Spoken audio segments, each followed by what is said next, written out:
Hola, bienvenidos a Esquina Literaria. Soy Yolanda Miranda y les estoy compartiendo la lectura de este libro, El libro del tarot, de Isabel Nadolny. Gracias a Riusper Rus por decirme que él sí está siguiendo la lectura de este libro y que le está interesando, así que vamos a continuar. Estamos leyendo el capítulo número 2 que se llama La aparición del tarot en Italia, y el día de hoy vamos a leer el último tema de este capítulo, que se llama ¿Sabemos quién creó el tarot? ¿Qué podemos concluir de una presentación como esta? ¿Puede este conjunto de fuentes citadas, juegos, obras, autores, arrojar luz sobre las preguntas que nos abruman sobre el nacimiento del tarot? A saber, ¿tiene un autor concreto? ¿Fue diseñado para un propósito específico? Y si es así, ¿cuál? En primer lugar, veamos de nuevo de qué tarot estamos hablando. Estamos hablando de los tarots italianos iluminados del siglo XV, no del llamado tarot de Marsella. Cuando nos preguntamos sobre sus autores o su objetivo, podemos preguntarnos, ¿quién habría diseñado un juego con 22 triunfos, con las figuras de las que hemos hablado y 56 cartas en 4 palos? Por lo demás, desde la evolución de la iconografía hasta el tarot de Marsella, implicará a diferentes actores. Mientras tanto, podemos decir que sí, que el tarot probablemente tiene un autor, ya que este juego de 1423 tenía uno. Sin embargo, hasta la fecha no ha sido probado históricamente ninguno.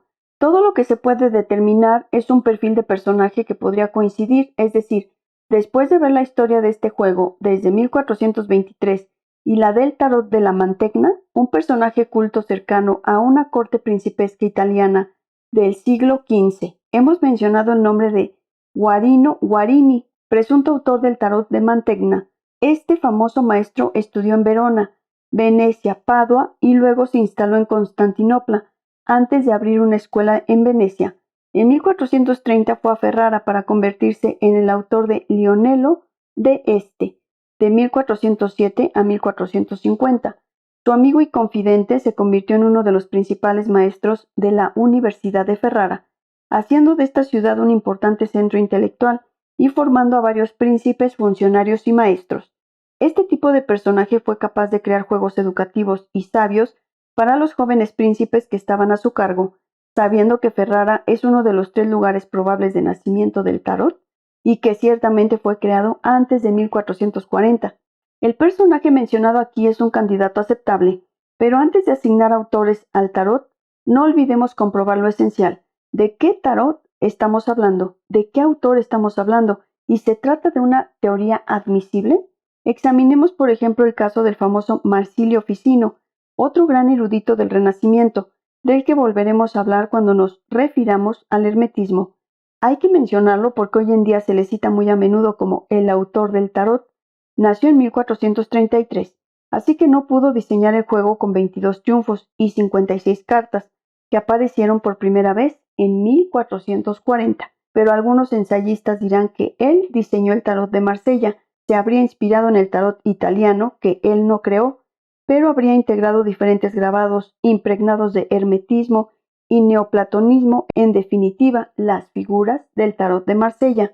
Veremos dentro de unos instantes que este último, con las figuras que conocemos y los nombres de las cartas escritas en francés, apareció unos 300 años más tarde. Hacer de Marsilio Ficino su creador es bastante peligroso. Dado que podemos hacer suposiciones sobre el autor del tarot, vamos a tratar de determinar las más probables. Para ellos, miremos antes de 1440, y más bien entre la élite alfabetizada de las 3 ciudades ya mencionadas, Ferrara, Milán y Florencia. Acabamos de hablar de un tal Guarino Guarini. También mencionamos en Milán, en la década de 1420, a un hombre llamado Marciano da Tortona, otra figura de un erudito maestro, preceptor de un príncipe, Filippo Maria Visconti, de quien se convirtió en secretario y consejero. Este personaje, algo más modesto y que quizás sea más adecuado que el gran científico Guarino Guarini, para crear un juego, ya ha sido citado con documentos que lo respaldan, como el creador de la primera baraja de cartas con triunfos. ¿Podría haber creado las cartas del tarot?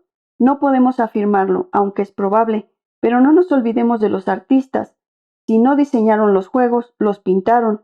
Se mencionaron algunos nombres, por ejemplo, Bonifacio Bembo, un pintor cremonés de la segunda mitad del siglo XV, que durante mucho tiempo fue citado por haber dibujado el tarot, Visconti Sforza, aunque hoy en día se prefiere a Francesco Sabatari, un pintor al fresco de la corte de Milán. Ya hemos mencionado cómo el arte de esta época influyó en los triunfos del tarot. Frescos, iluminaciones, imágenes grabadas. Si los pintores no concibieron el juego en sí, bien pudieron crear las figuras con sus atributos. ¿Existían códigos precisos para estos últimos, por ejemplo? La alegoría de la justicia representada con una espada y una balanza. Incluso había libros para guiar a los artistas en sus diseños y ayudarles a recordar estos códigos si fuera necesario. Hemos citado Le Blason de Scholars o el Orapolo. Más allá de estos pocos códigos, los pintores tenían toda la libertad para representar a papas barbudos o sin barba, hombres colgados vestidos de verde o púrpura, templanzas con alas de ángel o desnudas montando sobre un ciervo. El campo es muy amplio. Esto plantea la cuestión de quién es el creador de las imágenes que aparecen en el tarot de Marsella. Probablemente fue un grabador de cartas. ¿Quién diseñó el molde? No lo sabemos. Todo lo que podemos decir es que es muy probable que sea un francés que vivió bajo el reinado de Luis XIV, ya que los tarots más antiguos conocidos del modelo del llamado tarot de Marsella son los tarots franceses de esa época. Cabe señalar que en aquella época en Francia se publicó en París en el año 1636 un diccionario, obra de un autor italiano traducida por un autor francés. Contiene todo tipo de instrucciones para representar figuras de vicios o virtudes, figuras reales o divinas y muchas otras figuras alegóricas. Amor, muerte, gloria. No era la única obra de este tipo publicada en Francia en esa época, y ha sido capaz de inspirar a los creadores de juegos de cartas, aunque solo sea para ayudarles a representar figuras que todo el mundo puede reconocer, con los emblemas adecuados. En cuanto a la Italia del siglo XV, también podemos decir que los artistas que crearon las figuras del tarot probablemente no necesitaban libros que los orientaran en los códigos. Las figuras creadas estaban muy extendidas en esa época, eran comunes, incluso banales, más que las del tarot de Mantegna, por ejemplo, reservadas para una verdadera élite. El tarot emergerá rápidamente de los círculos principescos para convertirse en un juego muy popular. Que los triunfos realmente hablan a todo el mundo lo mencionamos cuando comentamos el hecho de que no tenían nombre. Las imágenes del tarot pertenecen al repertorio iconográfico de casi toda Europa en la Baja Edad Media, incluso a referencias a la antigüedad clásica, como las virtudes cardinales. Pero aparte de eso, ¿según qué sistema fueron reunidas estas imágenes? El problema sigue siendo el siguiente: ¿con qué propósito se compuso el juego de esta manera? Explicamos que algunos juegos de cartas de la época podían ser utilizados para la educación, para la reflexión. También podrían ser simples juegos de azar, que es lo que eran originalmente las secuencias de cartas. El tarot podría ser, pues, un conjunto dedicado tanto al entretenimiento como a la reflexión. Utilizamos los triunfos para triunfar sobre nuestro oponente con cartas al azar, pero los triunfos serían entonces inspiradores, figuras didácticas para cualquier príncipe cristiano de la época e incluso para todos los públicos. ¿Por qué estas imágenes son tanto más curiosas cuanto que no parecen describir un sistema completo? No hay en ellas otro estado social aparte del mago, de reyes y papas. 3 virtudes cardinales en lugar de 4, un sistema celestial muy incompleto, 2 planetas y una estrella. Precisamente la idea sería hacer figuras fácilmente reconocibles a primera vista. No demasiados planetas, no demasiadas virtudes. Necesitamos un sistema quizás coherente, pero sobre todo obvio. No es necesario tener demasiadas cartas parecidas a fin de poder identificarlas. Esto es lo que opina Michel Dumet. Resumiendo, ¿qué podemos encontrar en estos triunfos tan obvios? De un modo desordenado, representaciones del poder, el papa, el emperador, la papisa, la emperatriz, 3 virtudes cardinales, la fuerza, la templanza, la justicia, alegorías cristianas, la muerte, el diablo, la torre, el juicio, grandes símbolos de la cultura popular, la rueda de la fortuna, el amor, el carro. La figura del victorioso Alejandro estaba muy extendida en esa época. El loco, planetas y estrellas, la estrella, la luna, el sol, el mundo. Estas cartas habrían sido inventadas por un hombre culto del entorno de la corte de Milán, Ferrara o quizás Florencia. En el contexto cultural e histórico de las cortes principescas del norte de Italia, referencias literarias, referencias populares, los inicios del humanismo, pero también una imaginación medieval todavía muy presente, la influencia de la astrología, de la que aún no hemos hablado, la imaginación delirante que prevaleció durante las suntuosas invenciones carnavalescas. Todo esto podría haber inspirado a los creadores del tarot. Ante tal abundancia, un autor del siglo XVI escribió: ¿qué significa la papisa, el carro, el traidor, la rueda, el jorobado, la fuerza, la estrella, la luna, la muerte, el infierno y todo el resto de este extraño carnaval, excepto que la cabeza de este hombre, el inventor del tarot, estaba vacía, llena de humo, caprichos y cuentos ociosos? Hemos visto cómo otros autores en la misma época otorgaron un significado a estas cartas. ¿Se trata solo del que ya expusimos? Es bastante improbable que dos ensayistas más bien devotos hayan encontrado el único significado definitivo para este conjunto de signos, aunque su punto de vista es interesante, sobre todo porque lo estamos viendo desde una perspectiva diametralmente opuesta. Lo que podemos decir históricamente es que no se ha encontrado un significado definitivo. Únicamente un documento como el que explica el juego de 1423 podría iluminarnos por completo sobre las motivaciones de los creadores del tarot. Por lo tanto, debemos apegarnos a esta primera lista de hipótesis establecida anteriormente y añadir que todos los autores posteriores, a saber, ocultistas y tarotólogos, hasta el día de hoy solo agregarán hipótesis adicionales, algunas delirantes, otras más verosímiles. Expongamos modestamente la nuestra para concluir esta parte. Teniendo en cuenta que es una hipótesis, el tarot bien pudo haber sido al principio un juego de azar y un juego para reflexionar.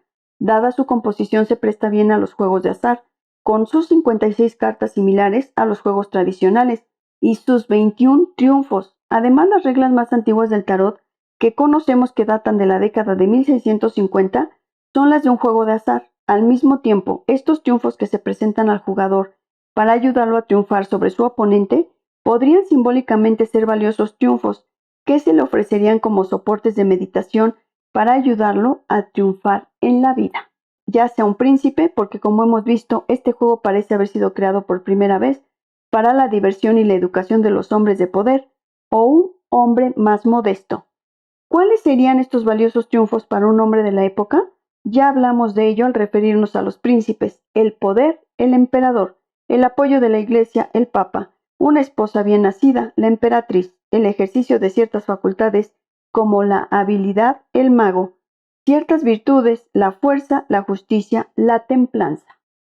Volveremos a esto más adelante, pero tengamos en cuenta, por ejemplo, que desde la Edad Media se representaron figuras de poder, reyes, obispos, es decir, personas designadas para liderar a otros, rodeados de estas virtudes necesarias en el arte del buen gobierno. ¿Qué debe hacer cualquier hombre de la época para gobernar bien y en un sentido más amplio, para tener éxito en la vida? Debe ser consciente del tiempo que pasa, el ermitaño, y la impermanencia de las cosas, la rueda de la fortuna, no sucumbir ante la tentación y tomar el camino virtuoso, el amante, permanecer humilde ante la idea de que la muerte se lo lleva todo, tanto a los ricos como a los poderosos, Arcano 13, a veces de una manera infame para aquellos que no son leales, el colgado, y no olvidar nunca que la mano de Dios puede caer en cualquier momento, la torre, tener el maligno, el diablo, y así podrán acceder a los cielos, el sol, la luna, la estrella, esperando la eternidad, el juicio y la gloria, el mundo. No olvidemos que los sermones y los escritos de la época desarrollaron mucho estas ideas sobre la impermanencia de la vida, la muerte que había que temer, la salvación que había que asegurarse, con abundancia de ruedas, juicios finales y esqueletos. Esta es nuestra teoría y también está incompleta. En nuestro desarrollo falta la papisa, y si evocamos un juego que moralizara sobre los fines últimos o la salvación, proporcionando triunfos para triunfar en la vida, ciertamente carece de figuras que en la época eran muy inspiradoras, como los santos o las santas, o si uno teme la blasfemia, virtudes como la fe, la esperanza o la caridad, que se han eliminado, o figuras de conocimiento como el mantegna, a menos que la papisa tenga nada que ver con todo esto. Para resumir nuevamente, podemos decir que este conjunto contiene representaciones de la condición humana desde el principio de los tiempos: poder, mujer, religión, amor, victoria, derrota o traición, muerte, bien, virtudes, maldad, infierno, cielo, tierra, cielo con el sol y la luna. Probablemente por eso todavía nos habla hoy y hemos podido crear tantos discursos y sistemas a su alrededor. Dejemos ahora la Italia medieval para seguir la evolución del tarot y su expansión. Espero que les haya gustado el final del capítulo número 2 de este libro, Historia del Tarot. Los espero el próximo sábado para continuar con esta lectura. Muchas gracias por escuchar.